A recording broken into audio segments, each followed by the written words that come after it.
In Acts, the 17th chapter, just a few moments ago, Paul is on his second missionary journey. And while on this journey, he'd been driven out of a place called Berea, and he was sailing on toward Athens. Athens, by the first century in Greece, had been replaced by Corinth as the most important political center, the most important commercial center. But Athens was still the most important cultural center of significance. It was the philosophical center of the ancient world. It was the religious center of the ancient world, where seemingly every god was worshipped. Every public building was dedicated to a god, and statues of God filled the city. Over the course of an extended period of time, I've been doing some various sermons about location, and tonight we're going to talk a bit about location in the city of Athens. And we'll be in Acts chapter 17, and you may have already divined from what we read about what we were going to talk about. I want to talk a little bit this evening about the Paul being in Athens and the unknown God statue that's there as well. And so, as we talk about this evening, while Paul waits for Silas and Timothy to join him, you can imagine that he would have explored the city. I would imagine most of us who have been on vacations to various places, we probably make a list of places we'd like to see, maybe a place that someone who's been there before recommended. We might think about places to eat or places to visit while that we are there. Certainly would make sense that Paul would have done the same thing. And wherever Paul would have turned, he would have seen all sorts of statues, all sorts of temples, all sorts of shrines. It's only as I've gotten older and reading this that it sort of started to click with me just a bit. I think when we were little and they would tell us this story about Paul and the unknown gods, I don't know, I think I thought about like one building and there was a circle of statues in them and they looked, but I don't think that's what it was at all. It was things that were everywhere.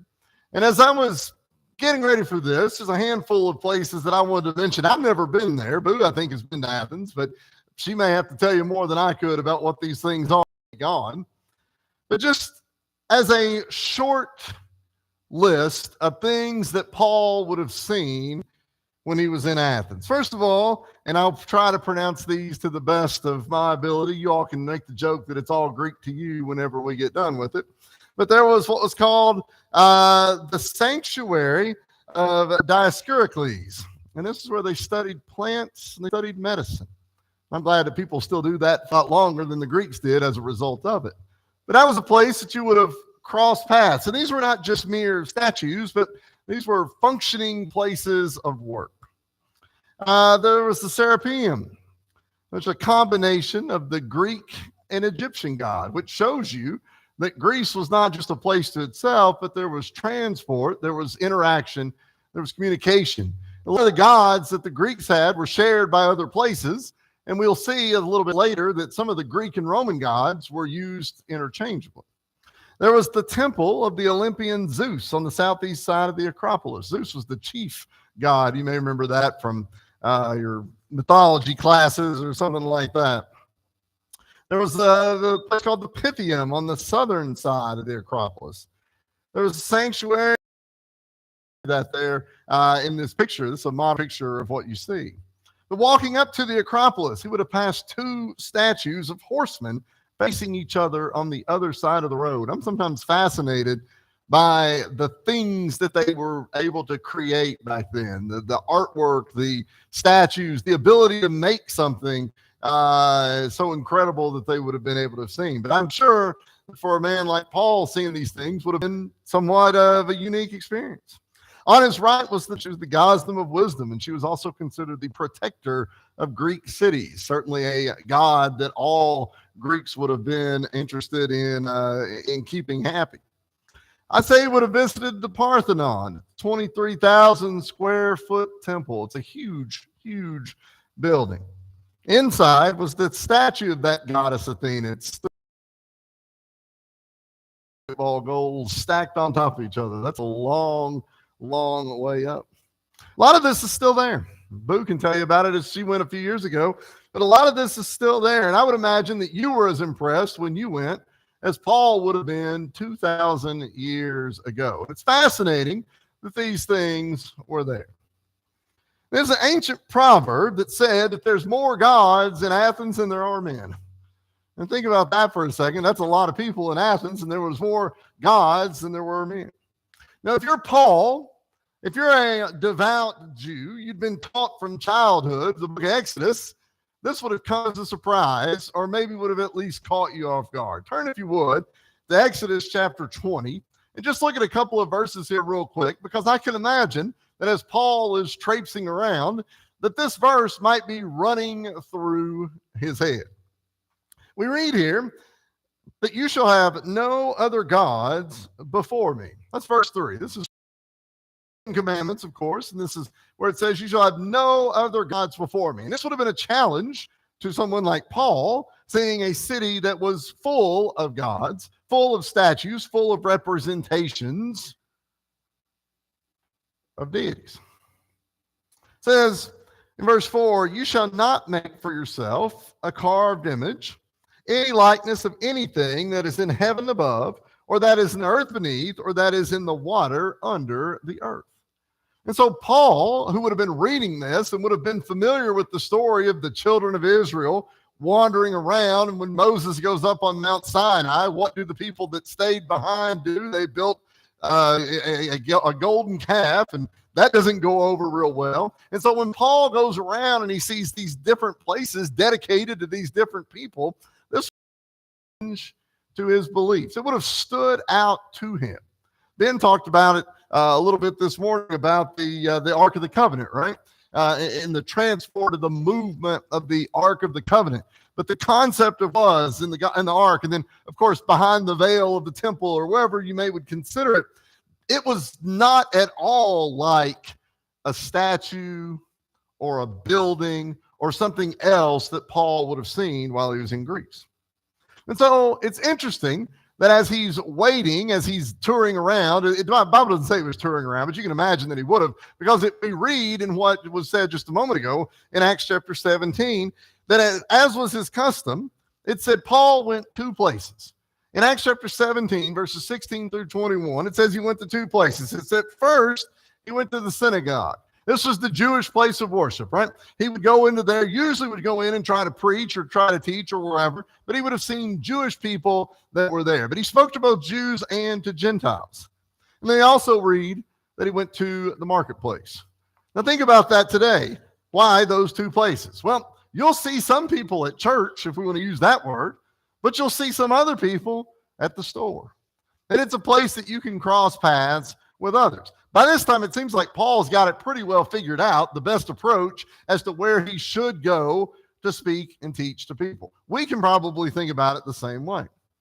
And as Paul is going, he encounters a great deal of people that were described in the Bible as philosophers, a word that stuck around people there in Athens as well. But it says that certain philosophers encountered him. They brought him to where the Supreme Court of Athens often met.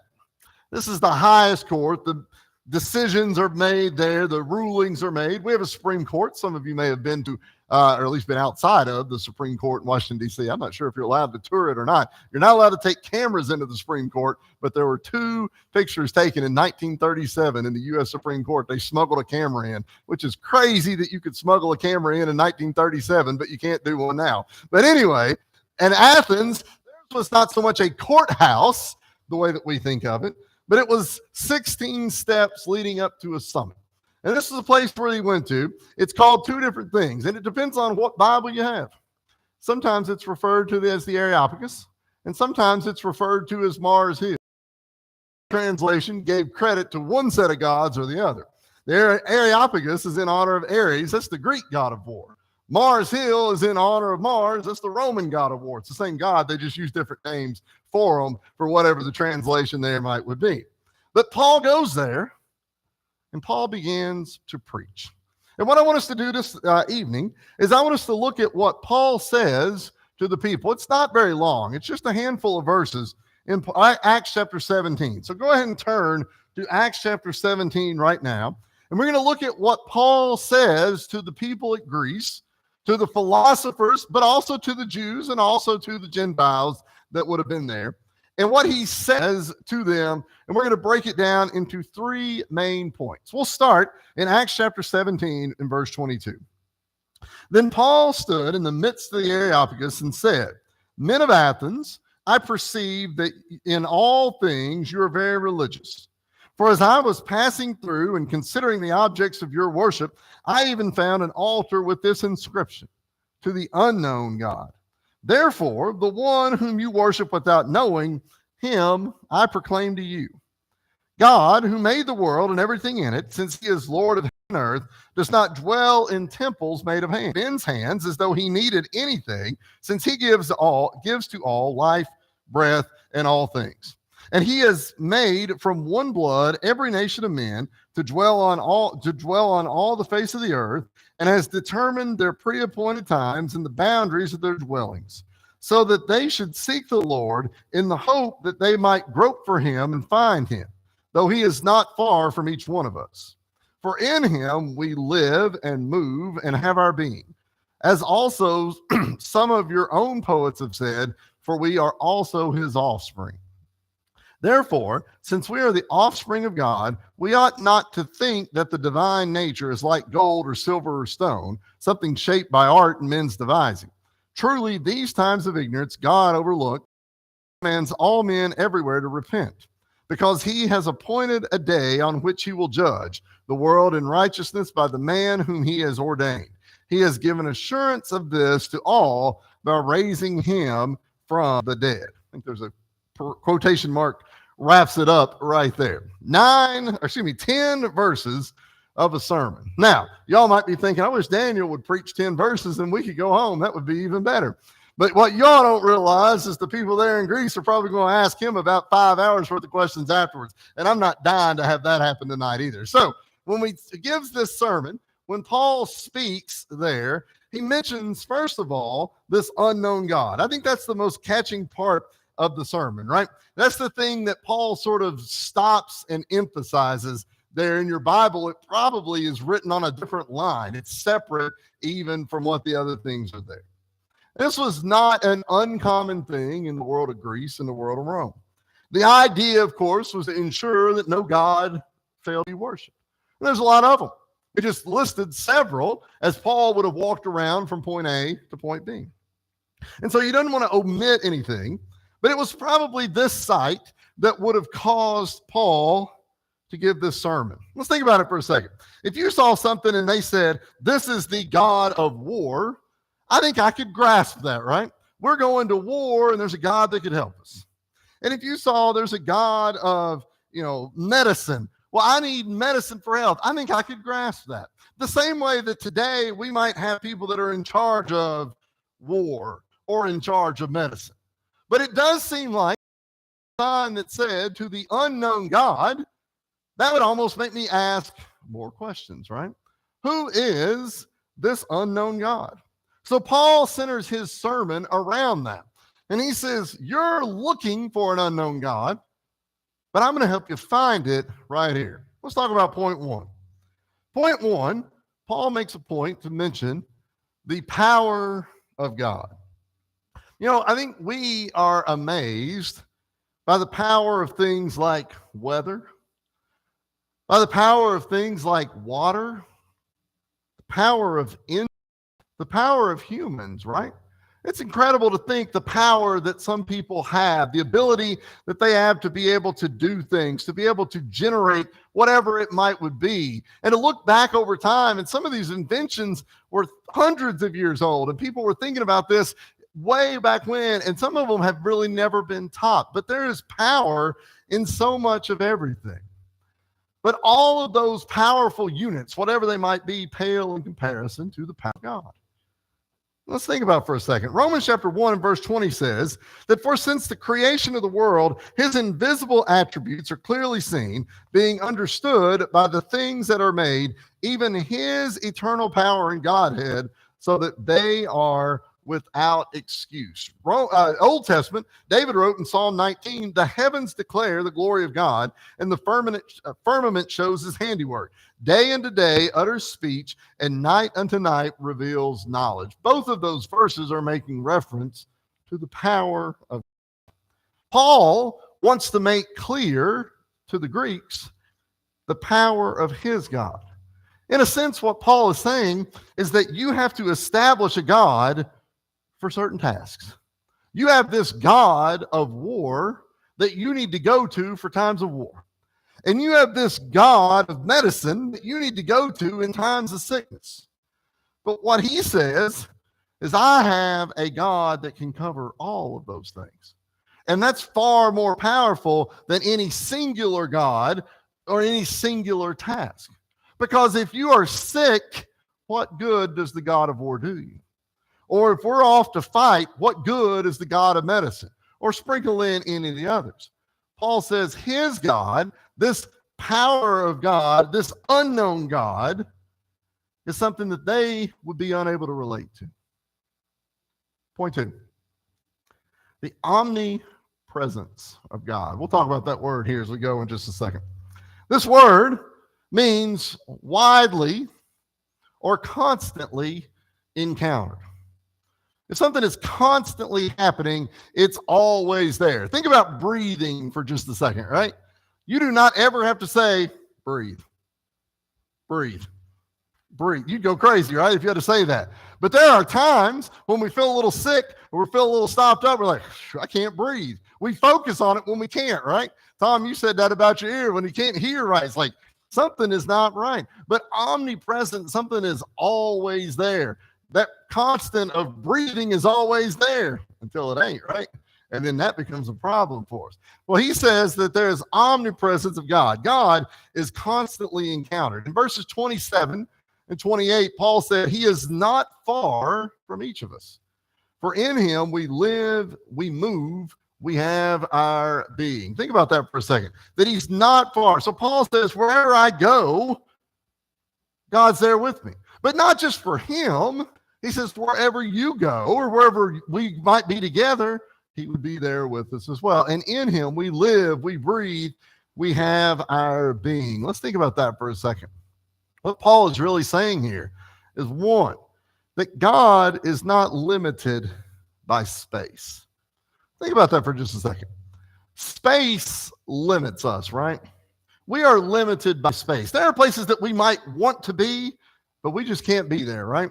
Mary and I were watching something a couple weeks ago. It was a show about last year, the Olympic basketball tournament, but it was a lot about just the Olympics in general. And I thought it'd be really cool to be somewhere like that, except it was in Paris. And that's a long way from there, right? We're limited as to where we might be able to be.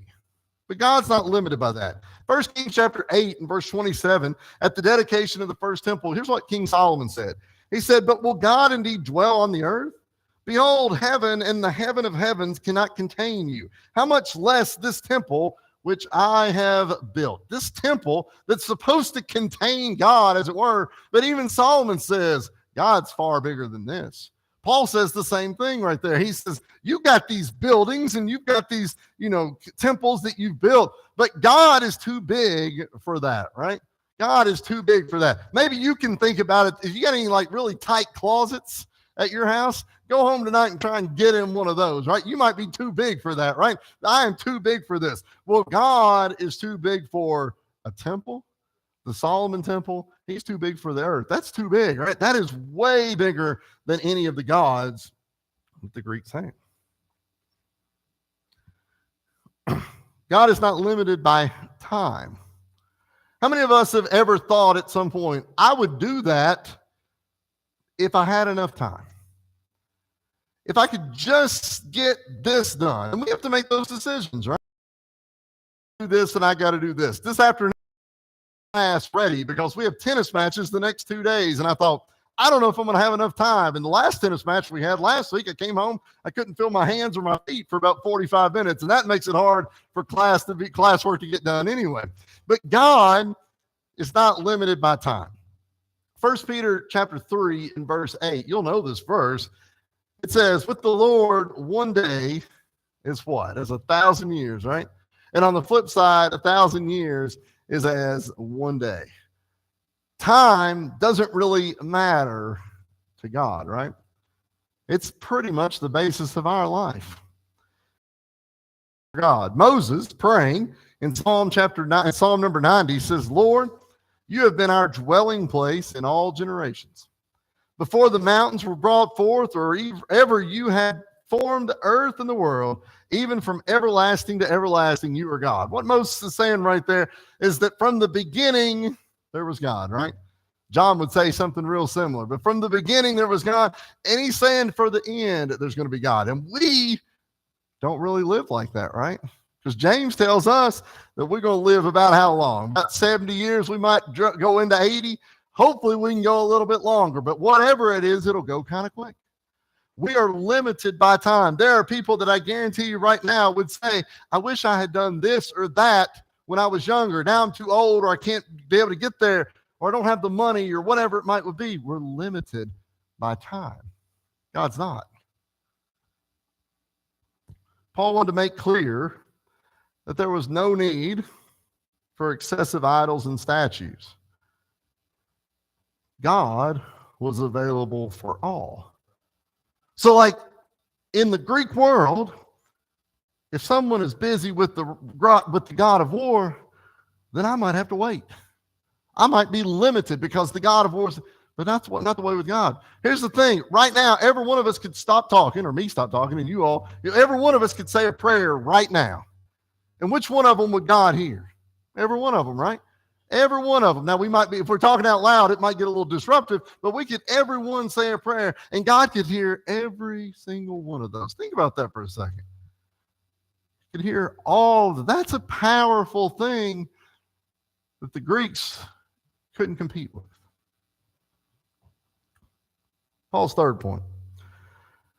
The judgment of God. Final point in Paul's sermon was that God has appointed a day on which he would judge the world in righteousness by the man who had been ordained. He'd given assurance of this by raising him from the dead. Jesus would be the one who was that judge. Now, you may remember that what we read just a few moments ago prior to Paul's sermon was that the people there in Athens, a couple of them said, this guy is talking about the resurrection. What's he talking about, right? What is this guy talking about?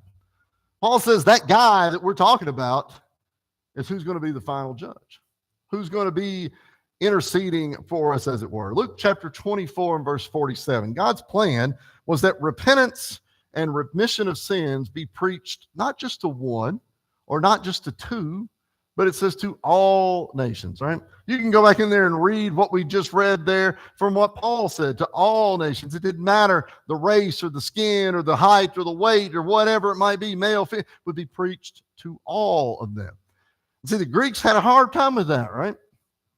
Their God was sort of classified just a little bit. Gods who serve certain purposes and certain people, but not all people right there. All men would be saved the same way. Think about that for a second. Can you imagine a situation where the requirements for one to be saved were different from the others? Consider that for a second. We often think about when Naaman had to be dipped into the water, right?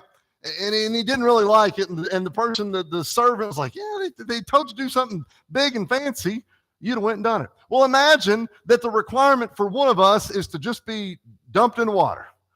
But the requirement for the other of us is to climb to the top of this roof and jump off. That's not a fair task, right? If you told me I got to be dunked in the water, I can relate to that, but I'd have a hard time climbing all the way up and jumping off.